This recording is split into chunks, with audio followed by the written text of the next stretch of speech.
Welcome back to the Madison Research Essentials Toolkit. In this module, we are going to talk about the General Education Information Literacy Learning Outcome highlighted above. Evaluate the quality of the information. Why is the evaluation of information a critical skill? Consider how easy it is to find information. You simply type a term into any search engine and you're met with numerous results. But how do we assess the quality of those results? Think back to when you were younger and would hear gossip of the he said, she said variety. One of the first things you might say to someone is, "Who said that?" Or perhaps, "Where did you hear that?" Even at an early age, we become evaluators of the quality and authenticity of information. One of the first ways we might begin to evaluate information is by looking at its authority. Authority is a complex topic, so be sure to watch the second tutorial within this module for additional insight. Oftentimes, when you find a scholarly article such as this one, you will see the author's credentials and some information about his or her area of expertise. In this example, we can see that the article is about education technology and that these authors are authorities in the field of education and technology. Authority becomes especially important when viewing websites. Oftentimes, you will find websites that don't have any author information listed.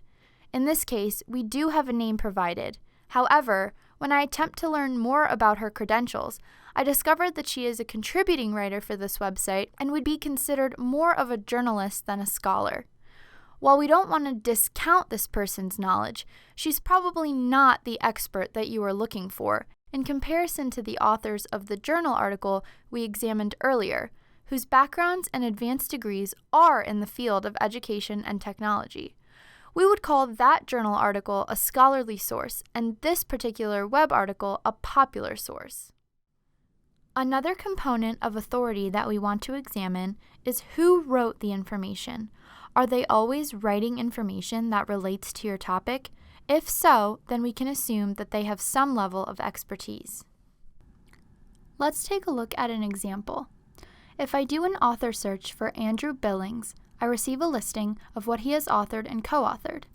I can see that he has researched and written a number of articles within the field of sports media and communication. This knowledge leads me to believe that he is an authority within this field. Where an article is published is also important in considering authority. Let's revisit the journal article we viewed earlier.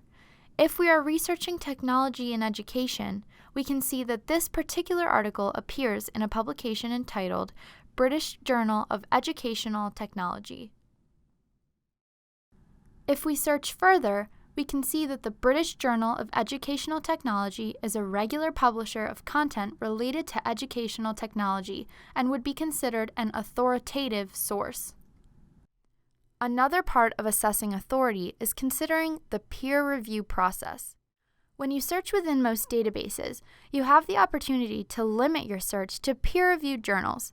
If your article has been peer-reviewed, it basically means that it was submitted to a publisher and peers within the same field of study, and that they have verified that it meets pre-established criteria for publication. This makes professional journals an excellent source for authoritative information. Once again, since the concept of authority is essential to quality scholarly research, please view the separate tutorial for a more in-depth examination. Another way to evaluate the quality of information is to check for its accuracy. There are a variety of ways to do this, including looking at the publication date, examining the works cited, and considering the research methods used. The importance of a publication date depends on your topic. For example, if we look at this article and see that it was published in 1977 with the title Computers as an Innovation in American Local Governments, we can see that, unless you are doing historical research, this article is not going to give you up-to-date information on the impact of technology in American governments today. In other instances, the date may not matter. Let's say that you were examining literary theories through a historical lens. In this case, the article from 1977 is still going to provide you with valuable information about theories that have been around for a while. In short, the importance of the date depends on your topic. However, it is something that is essential to examine when evaluating the accuracy of information. Another element of accuracy is the works cited listing. When examining a research article that is trying to provide evidence, you will come across references.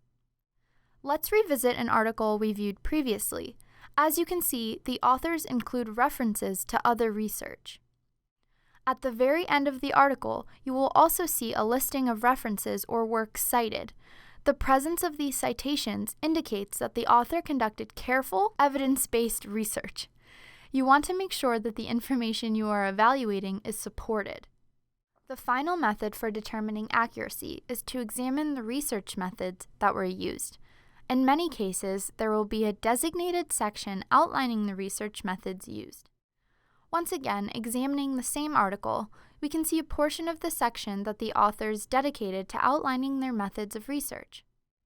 The last area we will examine in this tutorial is relevancy. Let's examine the following article title: A High-Resolution Stable Isotope Record for the South Atlantic, Implications for Orbital Scale Changes in Late Paleocene, Early Eocene Climate and Carbon Cycling.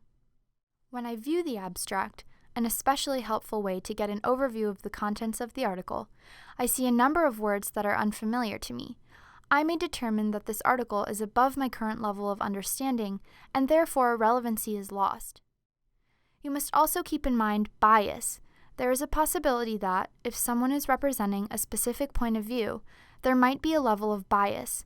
It is important that we evaluate the person's agenda.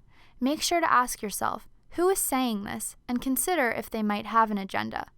A person who has a vested interest in a company or stock holdings might not be a neutral source of information, and the information should not be considered relevant. The final item of relevancy is one that we already touched on, the currency of information. As mentioned before, make sure to look at the date of publication to determine if the information is still relevant. This tutorial should have provided you with some important aspects to consider when evaluating information. Do you still have questions? Feel free to use the Ask the Library link on the library homepage to connect with a librarian. We are here to help. Be sure to view the accompanying tutorial for more information on the concept of authority.